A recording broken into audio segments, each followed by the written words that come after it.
जी बच्चों, अब बच्चों अगला काम है डबल एंट्रीज बनाना एडजस्टमेंट्स की।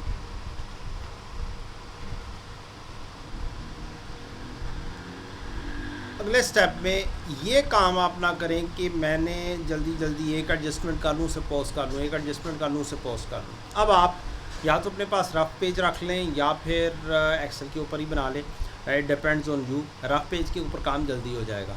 आपने हर एडजस्टमेंट को समझना है, उसकी डबल एंट्री बनानी है। हर एडजस्टमेंट को समझना, उसकी डबल एंट्री बनानी है। जी, पहली एडजस्टमेंट। एक और बात कर दूं, फ़र्ज़ करते हैं मुझे ये वाली एडजस्टमेंट बहुत मुश्किल लग रही है, नहीं समझ लग रही, तो मैं बाकी सारी एडजस्टमेंट बना लूँ।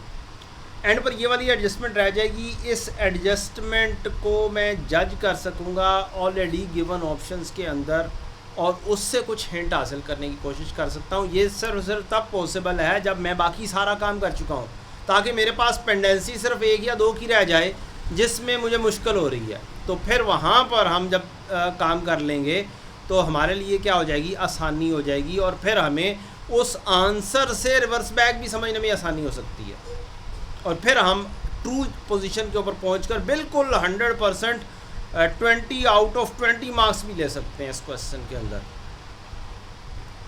ट्रायल बैलेंस पोस्ट कर लिया। अब adjusting entries one by one.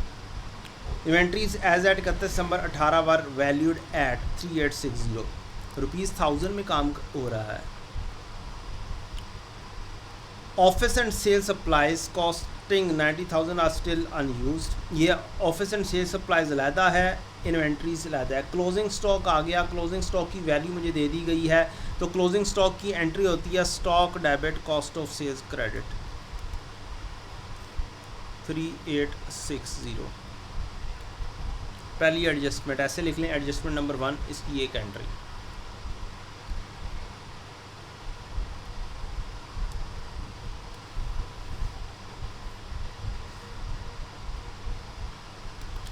अगली चीज़, ऑफिस एंड सेल सप्लाईज से related costing 90 are still unused, अभी तक अनयूज्ड हैं 90 की।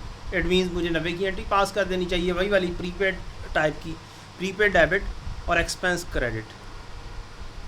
अब प्रीपेड की बजाय मैं क्या कहूँगा, स्टॉक डेबिट कर लूँगा। जैसे ये वाली है कॉस्ट ऑफ सेल्स, तो अब स्टॉक ऑफ सप्लाईज डेबिट और एक्सपेंसेस सप्लाईज एक्सपेंस क्रेडिट। अभी तक ये 90 की बात हो रही है, आगे बढ़ते हैं। However 30% of the supplies are not usable due to deterioration in quality. तो जो सी चीज़ ख़राब हो जाती है उसने तो वापस एक्सपेंस में ही जाना होता है, तो मैं क्यों एक्सपेंस से निकाल कर लेकर आऊँ, बाद में एक्सपेंस फिर एसेट में से निकाल के उसे एक्सपेंस में लेके जाऊँ। तो मैं लेकर ही उतना आऊँगा जितना कि मैं अगले साल में यूज़ कर सकता हूँ। इट मीन्स 90 का 70% मैं अगले साल में यूज़ कर सकता हूँ, तो 90 का 70% 63 की दूसरी एंट्री आ गई। तो पहली एडजस्टमेंट मेरी हो गई। अब मैं ये एडजस्टमेंट जाके पोस्ट भी कर सकता हूँ, लेकिन मैं जल्दी जल्दी क्या करूँगा, मैं रफली सारी एडजस्टमेंट पहले कर लूँगा और उसके बाद पोस्टिंग करूँगा जाके। पहली एडजस्टमेंट होगी। Number 2, rent and insurance include 75 paid for photocopy machine. अच्छा, रेंट एंड इंश्योरेंस में फ़ोटोकॉपी मशीन के लिए हमने पेमेंट की थी, ठीक है। The machine was obtained on 1 November 18 at a fixed rent of 75 पर क्वार्टर, एक क्वार्टर का हमने 1 नवंबर को ली। अब अगर आप टाइमलाइन बना लें तो बड़ा आसानी हो जाएगी। आपका ये रेंट 31 दिसंबर 18, यस 31 दिसंबर 18, हमने मशीन ली है नवंबर में, और क्वार्टर का रेंट एडवांस में पे कर दिया है। तो क्वार्टर तो होता है 3 महीने, नवंबर दिसंबर जनवरी। इसका मतलब है हर महीने का रेंट 25 25 और 25 होगा। तो फिर मेरा अगले साल की पेमेंट भी हमने कर दी हुई है। 25 का मेरा क्या हो जाएगा, प्रीपेड हो जाएगा। मेरी एक एंट्री बन जाएगी प्रीपेड डेबिट और रेंट एंड इंश्योरेंस क्रेडिट।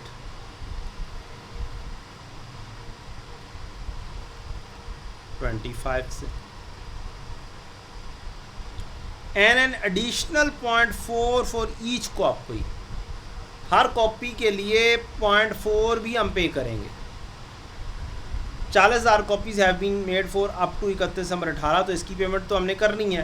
तो 40,000 कॉपीज़ की के लिए हमारा एक्सपेंस डेबिट और एक्सपेंस पेएबल क्रेडिट होगा।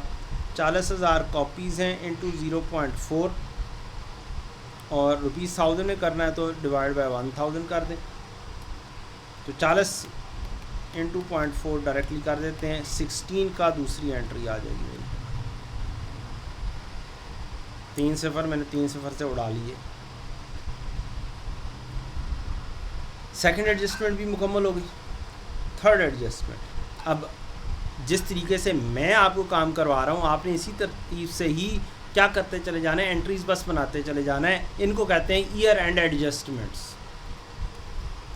Number third adjustment, QE receives 5% discount on list price of goods purchased for cash which was credited to other income। Discount 5% list price का other income में लिख दिया। इसका मतलब क्या हुआ? इसका मतलब है जो मैंने परचेजेस लिखी थी वो मैंने ग्रॉस वैल्यू पर लिख दी है। 100 वाली चीज़ मुझे 95 में मिली थी, लेकिन मैंने वो 100 की बुक की और बाकी का काम मैंने 5 अदर इनकम में लिख दिया। मतलब कि मैंने रॉन्ग एंट्री पास कर ली और ओरिजिनल होनी चाहिए थी। ये दोनों हम बना लेते हैं।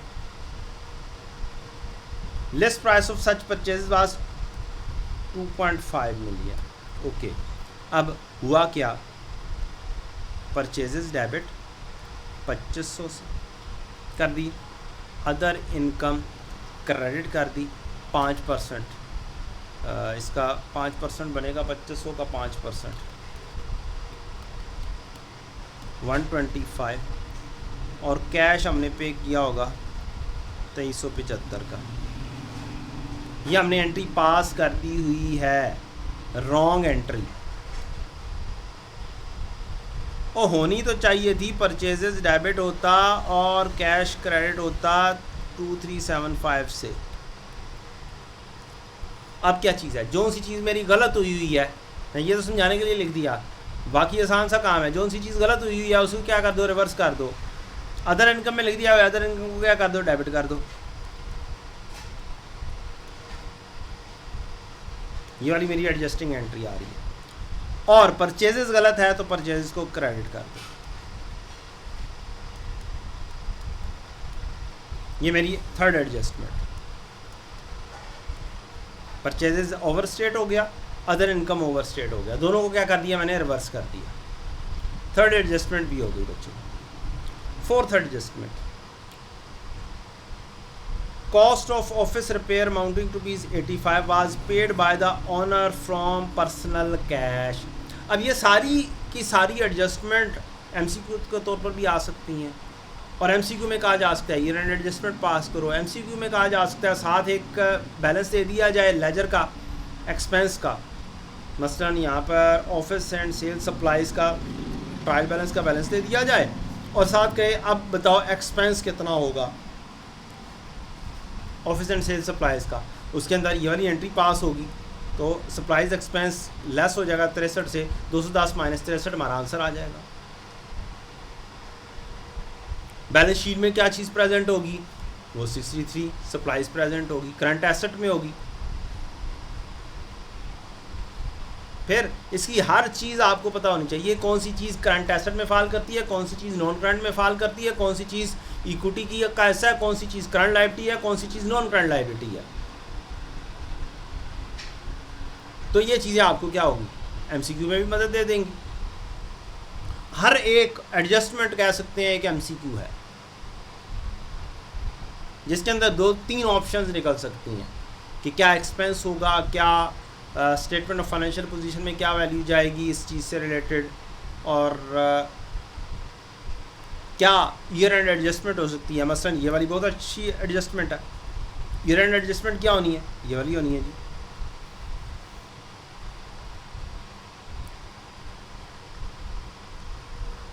अच्छा बच्चों, नेक्स्ट बढ़ते हैं। Adjustment number 4, cost of office repair amounting ₹85 was paid by the owner from personal cash. ये तो बहुत पुरानी एंट्री है कि ऑफिस का खर्चा अगर पर्सनल कैश में से दे दिया तो ये तो एक कैपिटल है, स्ट्रेट फॉरवर्ड 85 की एक एंट्री है, एक्सपेंस डेबिट और कैपिटल क्रेडिट। बिल्कुल जैसे ही थे कि परचेजेज आ गई थी, यूनिट्स आ गए थे और उसने कैपिटल को बढ़ाया था। तो अगर कोई भी चीज़ ऑफिस की पे पर्सनल कैश से हो जाए तो वो कैपिटल है बिजनेस के लिए, और दूसरी साइड पे आपकी इक्विटी बढ़ जाएगी, कैपिटल बढ़ जाएगा। एडजस्टमेंट नंबर 4 भी हो गई। Adjustment number 5, on 1 September 18 vehicle was invested into business by the owner. ठीक है जनाब। The vehicle was purchase by the owner on 1 जुलाई 15/4/1050। जितने की मर्जी खरीदी थी, हमें क्या, हमें तो देखना है कि आज अगर बिजनेस इसको खरीदता है तो कितने में खरीदेगा। तो आज बिजनेस ने खरीदनी है तो आज की फेयर वैल्यू देखी जाएगी। What is today's fair value when business acquired the asset. इससे पहले क्या चीज़ हो चुकी, कैसे हो चुकी, वो कता नज़र है। तो फेयर वैल्यू के ऊपर हमेशा बिजनेस में फिर लिखेंगे। अगर ऑनर पर्सनली कोई चीज़ लेकर आता है तो उसकी फेयर वैल्यू देखी जाती है। 960 ऑन 1 सितंबर 2018, 1 सितंबर को लिया तो 960 है, तो इसकी एंट्री हो जाएगी PPE डेबिट और कैपिटल क्रेडिट 960। ये तो वो वाली एंट्री है जो हमने बिल्कुल स्टार्ट पर कैपिटल की इंट्रोडक्शन सीखी थी कि भाई कैपिटल की इंट्रोडक्शन कैश में भी हो सकती है, कैपिटल में भी हो सकती है, परचेज भी हो सकती है, और स्टॉक में भी हो सकती है। वहाँ पे तब परचेज का था, अब आप उसको परपेचुअल सिस्टम के तहत इन्वेंट्री भी हो सकती है, इन्वेंट्री डेबिट और कैपिटल क्रेडिट, और PPE डेबिट और कैपिटल क्रेडिट। ये 4 चीज़ें सीखी थी। 5वीं चीज़ आप ऐसे भी कह सकते हैं कि ये अगर हम एक्सपेंस पे कर रहे हैं फ्रॉम पर्सनल कैश तो वो भी कैपिटल है, बिजनेस का एक्सपेंस पे हो गया। तो 5वीं नंबर एडजस्टमेंट भी हो गई जी। 6ठी number adjustment, Q depreciate vehicle at 10% using straight line method while furniture is depreciated 15% using reducing balance method. ये भी नहीं करना हमने। डेप्रीसिएशन हो और प्रोविजन फॉर डाउटफुल डेट की एडजस्टमेंट सारी एडजस्टमेंट्स होने के बाद करनी है। आखिरी एडजस्टमेंट तक भी कोई ना कोई डेटर में चेंज आ सकती है, कोई ना कोई एसेट में चेंज आ सकती है। लिहाजा ये 2 एडजस्टमेंट्स बिल्कुल एंड पर, आखिरी 2 एडजस्टमेंट्स होनी चाहिए। Sales include 335 receipt from a customer. Sales में शामिल है 335 कस्टमर से through are though the related goods are dispatched on 5 January 19। इसका मतलब है कि गलती से मैंने कैश डेबिट सेल्स क्रेडिट कर दिया, हालांकि ये सेल तो हुई नहीं है, सेल्स होनी है अगले साल। इसका मतलब है मुझे एडवांस में पैसे आए हुए हैं, तो गलती से सेल्स में पड़े हुए हैं तो मैं इसकी एडजस्टमेंट कर दूंगा, सेल्स डेबिट कर दूंगा जहाँ पे गलत पड़ा हुआ है,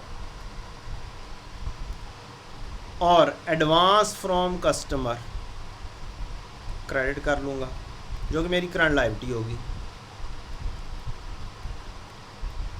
ये हमारी ईयर एंड एडजस्टमेंट होगी। जहाँ पर चीज़ गलत पड़ी हुई है वहाँ से निकाल दो, जहाँ पे लिखी जानी चाहिए वहाँ पे लिख दो। यह एडवांस अक्सर औकात बच्चों को तंग कर सकता है, लेकिन हम तो एडवांस गालिबन बहुत अरसा पहले भी पढ़ चुके हुए हैं, कोई मसला नहीं है। नहीं भी पढ़ा हुआ, किसी को नहीं भी याद है, कस्टमर से एडवांस आना, cash debit, advance from customer credit. हमने किसी को कैश पे कर दिया, एडवांस में पे कर दिया, तो एडवांस टू सप्लाई डेबिट और cash credit. So what, no problem at all. गलत जगह पे लिखा हुआ है तो जिस जगह पे लिखा हुआ वहाँ से निकाल के सही जगह पे ले जाओ, बस सादी सी बात। तो एडजस्टमेंट नंबर 7 भी हो गई, 6 नहीं है, ये 7 है। 6 तो हमने पेंडिंग कर दी है।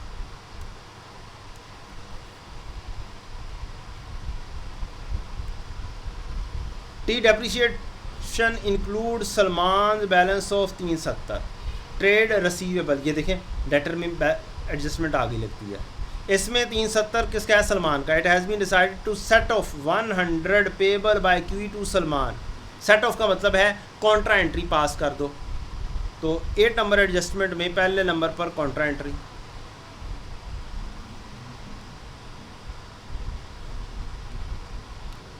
पेएबल डेबिट और रिसीवेबल क्रेडिट 100,000।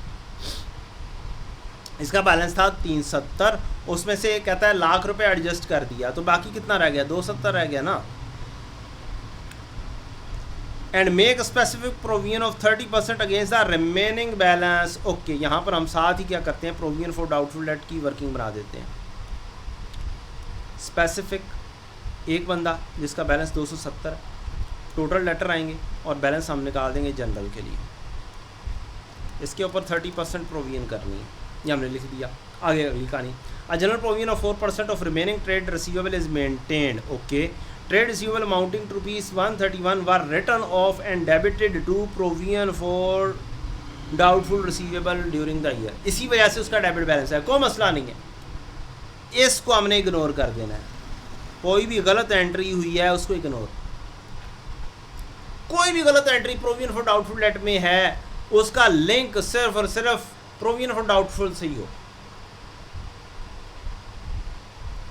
मसलन राइट ऑफ किया था, उसको बैड डेट को डेबिट करने की बजाय प्रोविजन को कर दिया, तो इन दोनों का तो आपस में लिंक है ही, अल्टीमेटली तो इन्हीं की एडजस्टमेंट होनी है।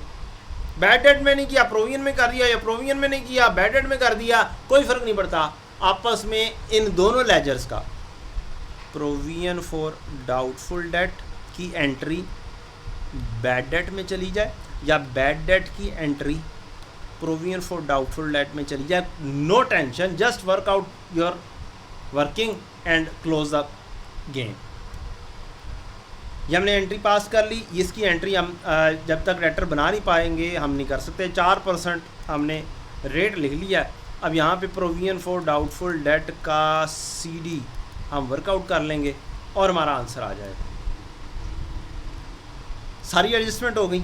एक डेप्रिसिएशन की एडजस्टमेंट है, वो हम बाद में कर लेते हैं। पहले हम अब चीज़ों को क्या कर दें, पोस्ट कर दें। एक एंट्री रहती है इंटरेस्ट की 12% की, 12% लोन ऑब्टेन्ड ऑन 1 अप्रैल 18, 1500 के ऊपर 12% लें। देखें इंटरेस्ट कितना है, कहीं पे इंटरेस्ट ऑलरेडी लिखा हुआ है या नहीं लिखा हुआ, यहाँ पर ये भी देखना है। Salaries, commission, rent, insurance, utility, goods withdrawn, कहीं पर इंटरेस्ट की एंट्री नहीं हुई, इसका मतलब है हमने पे नहीं किया हुआ।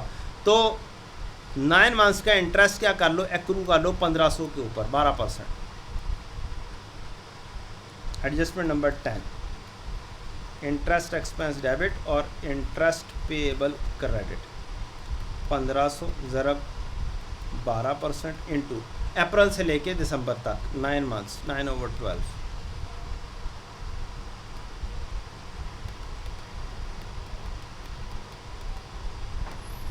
135 का इंटरेस्ट जाना चाहिए है। हमें फॉर्मेट में कहीं ना कहीं पे इंटरेस्ट एक्सपेंस लाजमी तौर पर नज़र आना चाहिए। Sales and commission, rent and insurance, utility and repairs, office and supplies, bad debt, depreciation, interest, ये नज़र आ रहा है बिल्कुल एंड पर। तो इंटरेस्ट हमें अगर हम भूल भी जाते हैं तो भी ये चीज़ याद दिलाती है कि ना काम करना है, हाँ काम करना है। जैसे हम कैलकुलेशन इसे किसके ऊपर कैलकुलेशन कर सकते हैं, हम डायरेक्टली कैलकुलेशन कर सकते हैं कैलकुलेटर के ऊपर भी। ये तो मैंने चूँकि सारी की सारी चीज़ें आपको एक गाइडलाइन देनी है, इस तरीके से काम ज़रा जल्दी हो जाएगा और एक्यूरेसी के साथ हो जाएगा। हमारे पास एम्पल टाइम होता है बच्चों, MCQs बहुत जल्दी हो जाते हैं और ये वाला क्वेश्चन थोड़ा सा टाइम कंज्यूमिंग है, इसके ऊपर ज़्यादा टाइम भी लग जाए कोई प्रॉब्लम वाली बात नहीं होनी चाहिए आपके लिए। अब हमारा काम है कि मैं इन एंट्रीज़ को पोस्ट करूं। जब मैं इन एंट्रीज़ को पोस्ट करूंगा तो ही मेरे पास टोटल लेटर्स आएंगे, तो ही मैं बैलेंसिंग मालूम कर सकता हूं। अब इन तमाम एंट्रीज़ को क्या करना है, पोस्ट करना है। Stock debit, cost of sales credit 3860। अब आप आएंगे, अगला कॉलम बनाएंगे एडजस्टमेंट का। स्टॉक डेबिट, बैलेंस शीट में stock debit, stock inventory 3860 debit में डेबिट ऐड होता है, ये डेबिट है, डेबिट में डेबिट ऐड होता है। आप इस कॉलम को, पूरे कॉलम को सिलेक्ट करें, होम पे आएँ और लेफ़्ट असाइन कर लें ताकि हमें आसानी से हम कर सकें। 3860 स्टॉक किधर गया, लिखा था मैंने, डिलीट हो गया लगता है शायद। 3860 स्टॉक डेबिट, कोई मसला नहीं है। और कॉस्ट ऑफ सेल्स में closing stock credit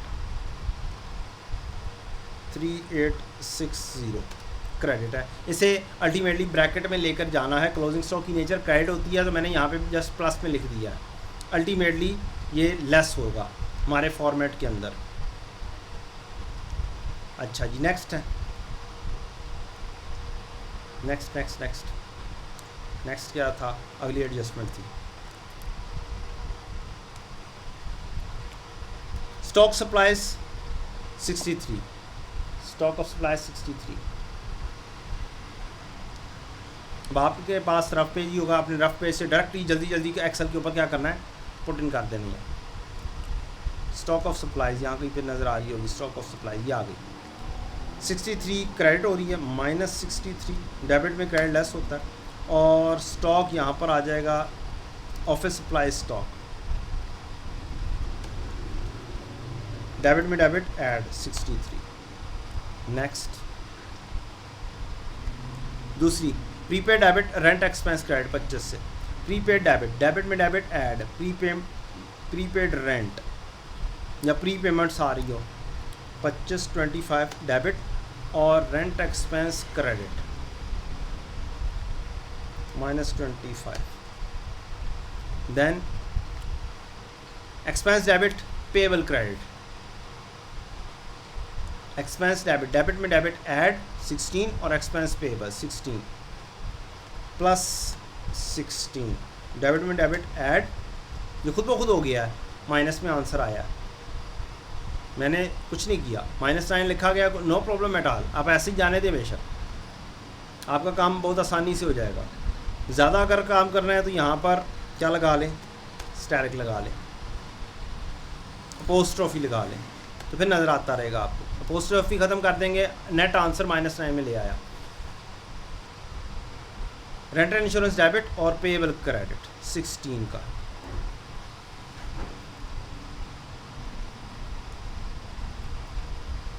payable credit में क्रेडिट ऐड होता है, ठीक है। अब ये अपोस्ट्रोफी लगाने से क्या होगा, आपको आंसर बड़ा आसानी से करना आसान हो जाएगा। कहाँ पर ऑप्शन चूज़ करना बड़ा आसान हो जाएगा। रेंट एंड इंश्योरेंस ये भी हो गया। उसके बाद अगली एडजस्टमेंट, फाइनल एडजस्टमेंट है अदर इनकम डेबिट 125 और purchase credit 125। Other income debit 125 minus credit में डेबिट लेस होता है, परचेजेस क्रेडिट, डेबिट में क्रेडिट लेस होता है। अब बच्चों यहाँ पर मैं आपको जो क्रॉस वेरिफिकेशन सिखाई हुई है वो भी बता दूँ। अगर दोनों हेड डेबिट हो, डेबिट से डेबिट में जा रहा हो काम, दोनों हेड्स डेबिट नेचर पे हैं या दोनों हेड्स क्रेडिट नेचर पे है, तो एक जगह पे प्लस एक जगह पे माइनस। ऑपोजिट नेचर पे हैं, एक चीज़ डेबिट, एक नेचर डेबिट और एक क्रेडिट, तो या तो दोनों जगह पे प्लस या दोनों जगह पे माइनस। अब इस एंट्री को देखें, अदर इनकम में से भी माइनस हो रहा है, इसकी नेचर क्रेडिट। परचेजेस में से भी माइनस हो रहा है 125, इसमें से भी माइनस हो रहा है, या तो दोनों जगहों पर प्लस या दोनों जगहों पे माइनस। ये क्रॉस वेरिफिकेशन हो रही है। तो ये चीज़ आप माइंड में रखेंगे तो गलती लिखने में नहीं करेंगे प्लस माइनस की। एग्जामिनर ने प्लस माइनस की गलतियां भी की होंगी, तो बी कॉन्शियस, आपने इस चीज़ को ठीक तरीके से परफॉर्म करना है। Next adjustment number 4, expense debit capital credit. Expense कौन से वाला, अब ये देखना पड़ेगा कौन से वाला एक्सपेंस उसने कहा है। Cost of office repair expense,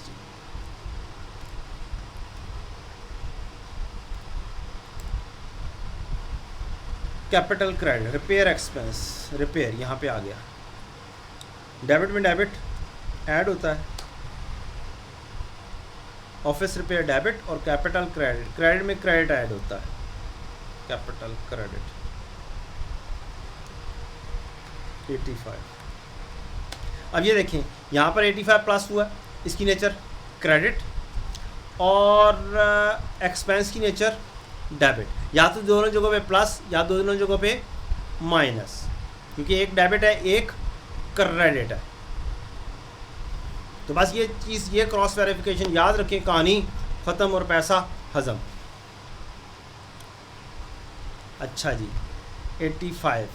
next आ जाती है हमारी adjustment, PP debit capital credit 960। PPE, अब पीपीई कौन से वाला है? पीपीई क्या चीज़ खरीदी है? व्हीकल ख़रीदा है, क्या ख़रीदा आपने? व्हीकल आई है। तुम्हारे पास दो किस्म के हैं, अब देखना पड़ेगा कि हमें एसेट किस तरह से प्रेजेंट किए हैं। यस व्हीकल है, plus 960 vehicle debit capital credit plus 960, ये भी हो गया। नेक्स्ट है बच्चों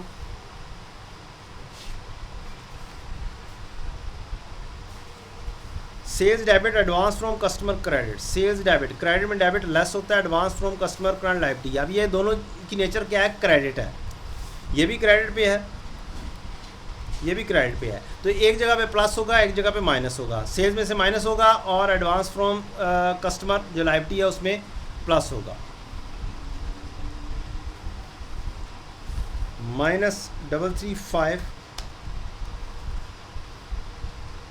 सेल्स डेबिट और advance from customer liability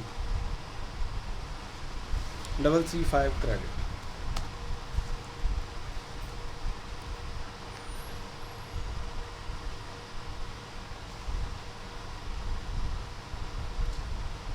next है जी 8 number adjustment, payable debit receivable credit 100 के साथ। Payable debit -100 payable debit, credit में डेबिट लेस होता है। एक की नेचर डेबिट, एक की नेचर क्रेडिट, या तो दोनों जगह पे प्लस या दोनों जगह पे माइनस। यहाँ पे माइनस है तो दूसरी जगह पे भी माइनस ही होना है। डेटर में ट्रेड रिसीवेबल में भी -100।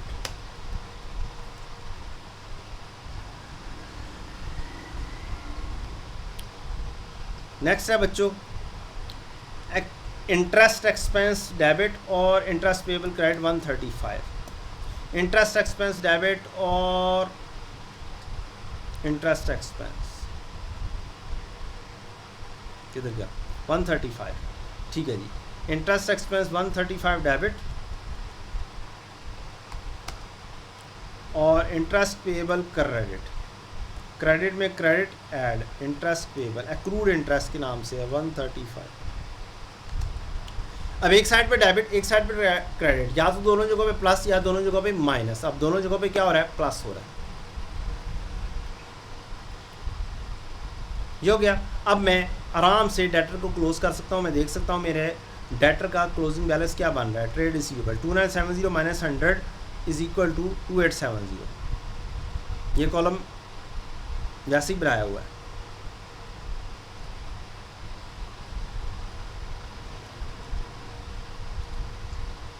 आप क्या करेंगे? अब आप ये टोटल बनाएंगे ट्रेड रिसीवेबल का, इन दोनों को एडअप करेंगे, यहाँ पर फार्मूला लगाएंगे कि ये दोनों एडअप हो जाए। कुछ चीज़ें फार्मूले से हो जाएंगी, कुछ चीज़ें फार्मूले से नहीं होंगी। मसलन जहाँ पे एक सिंगल फिगर होगी वो फार्मूले से हो सकती है, जहाँ पे सिंगल फिगर ना हो वहाँ पे फार्मूले से काम नहीं चलेगा, वहाँ पे आपको कैलकुलेशन करनी पड़ेगी। तो 2870 मेरे डेटर हो गए। अब मैं इस एडजस्टमेंट को पूरी कर सकता हूँ। मेरे टोटल डेटर हैं 2870 -270 2870 -270 2600 2600 के ऊपर 4%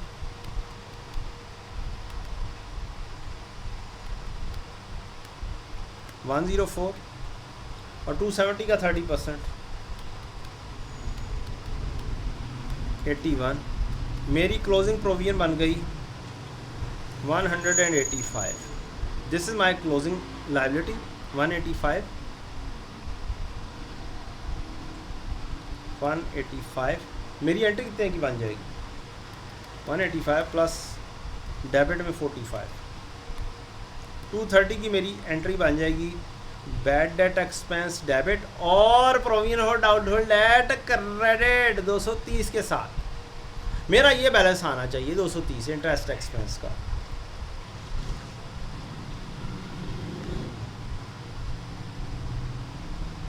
bad and doubtful debt 230 debit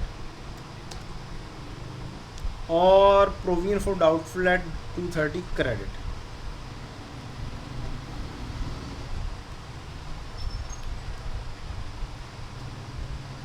credit में क्रेडिट ऐड होता है, सॉरी 230 क्रेडिट। अब बच्चों ये एंट्री है और क्लोजिंग मेरा क्या 185, मैं डायरेक्टली यहाँ पे 185 लिख सकता हूँ, या फिर मैं अगर ओपनिंग यहाँ पर -45 लिख दूँ तो -45 और 230 प्लस कर दिया जाए तो भी 185 आ जाएगा।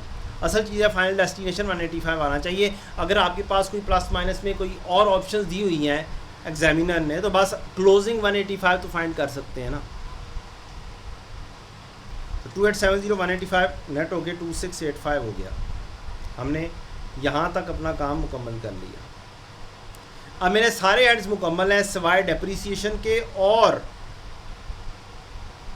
किसके, अल्लाह भला करे, स्टेटमेंट ऑफ फाइनेंशियल पोजीशन में, वो भी प्रॉपर्टी प्लान एंड इक्विपमेंट के। बाकी सारा काम मेरा क्या हो गया, मुकम्मल हो गया। तो मैं बाकी सारे काम को क्या कर सकता हूँ, मैं मुकम्मल कर सकता हूँ। 184 -135 17849 आपने यहाँ पर ऐसे किया, 18184 -335 826 ब्लेस कर दें, 17023 हमने फार्मूला लगा दिया। ओपनिंग स्टॉक 4450, परचेजेस 12364 -125 आप इस तरीके से माइनस कर दें लिख के, -3860 कॉस्ट ऑफ सेल्स की फिगर वहाँ पे लिखनी होती है तो हम यहाँ पर प्लस करके वैल्यू 12829 ये फाइंड कर लेंगे। फिर जीपी की वैल्यू आपने लिखनी होगी, चांसेस यही हैं, वो आपको लाइन आइटम्स की वैल्यू दे देता है और बाकी कैलकुलेशन आपके ऊपर डाल देता है। तो जब तक हमारी लाइन आइटम सही नहीं लिखी होंगी हमारी कैलकुलेशन भी सही नहीं हो पाएगी। फिर बच्चा प्रेशर में आ रहा होता है, वहाँ पर बैठा काम कि जी चीज़ें टैली नहीं हो रही हैं, अजीब सा काम हो गया, तो एक भी लाइन आइटम गलत हो जाएगी तो चीज़ें आउट हो जाएंगी। डबल एंट्रीज के ऊपर चलना है और इंशाल्लाह एक भी चीज़ गलत नहीं होगी। आप 4194 इसमें कोई चेंज नहीं है, 1295 इसमें है दो चीज़ें, 545 -16 -25 + 16 ये हमने कर दिया, 420 + 85 ऐसे लिख दिया, 210 -63 ऐसे लिख दिया, 230 480 और 230 आ गया। अभी डेप्रीसिएशन की हमने वर्किंग करनी है, तो यहाँ तक हमारा काम मुकम्मल हो चुका हुआ है। डेप्रीसिएशन का काम हमने नहीं किया, अभी सिलेक्शन करनी है, अभी यहाँ तक हमारा काम मुकम्मल हो चुका है। इंटरेस्ट भी हमारा मुकम्मल हो चुका हुआ है 135 का। सिर्फ डेप्रीसिएशन का काम करना बाकी रह गया होगा। अब अगर हम डेप्रीसिएशन के ऊपर आएँ तो हमारे पास एक में एडिशन है 960 की और एक्यूमुलेटेड डेप्रीसिएशन ओपनिंग मौजूद है हमारे पास, फर्नीचर की कॉस्ट है, एक्यूमुलेटेड डेप्रीसिएशन है हमारे पास, ओपनिंग का डाटा मौजूद है, एडिशन का डाटा मौजूद है। अब हमें रेट वगैरह देखना है और ये देखना है कि जी कौन सी चीज़ की क्या वर्किंग बनती है। क्वेश्चन के अंदर आएंगे 6 नंबर एडजस्टमेंट। जो व्हीकल्स हैं स्ट्रेट लाइन पे जानी है 10%, और जो फर्नीचर है उसके बारे में कहता है 15% है, लेकिन cost of furniture include item of purchase for 4 lakh on first में 18 और इसकी प्रॉपरली एंट्री हो चुकी है। अब मुझे पता चला 400 की एडिशन है,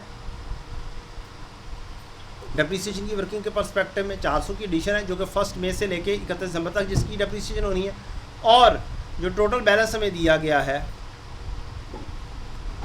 2535, इसके दो हिस्से हुए, 400 एडिशन, 2135 ओपनिंग। ओपनिंग के ऊपर डायरेक्टली, अब ओपनिंग के ऊपर डायरेक्टली रेट लगेगा, रिड्यूसिंग बैलेंस तो नहीं है, ये देखना है। यस, रिड्यूसिंग बैलेंस है, तो ओपनिंग की WDV हम ले लेंगे 2135 माइनस फर्नीचर की एक्यूमुलेटेड डेप्रिसिएशन 975, इन दोनों को नेट ऑफ करेंगे, कॉस्ट माइनस एक्यूमुलेटेड डेप्रिसिएशन मेरी WDV आ जाएगी। उसके ऊपर मैं रेट लगाऊंगा 15%, तो मेरा ओपनिंग का आ जाएगा। एडिशन 400 की है, इसके ऊपर रेट लगाऊंगा 15%, और यकम मई से लेकर, कब आया जी, यकम मई से लेकर 31 दिसंबर तक, मई जून जुलाई अगस्त सितंबर अक्टूबर नवंबर दिसंबर, टोटल 8 मंथ्स की डेप्रिसिएशन ये हो जाएगी। आए जी देखते हैं। तो ये मेरे पास वर्किंग यहाँ पर हम देख लेते हैं।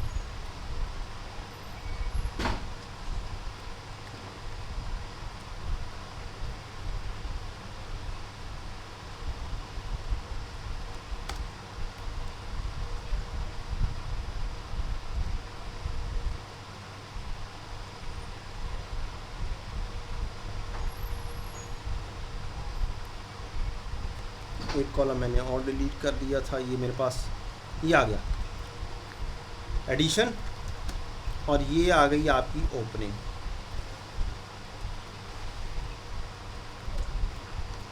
टू 2135 बनता है, जस्ट अ मिनट, ओपनिंग बनता है हमारा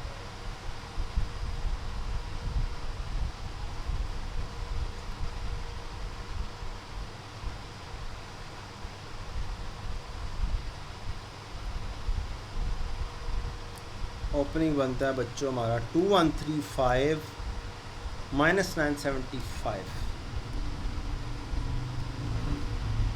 फिर उसके ऊपर हम रेट लगा देंगे।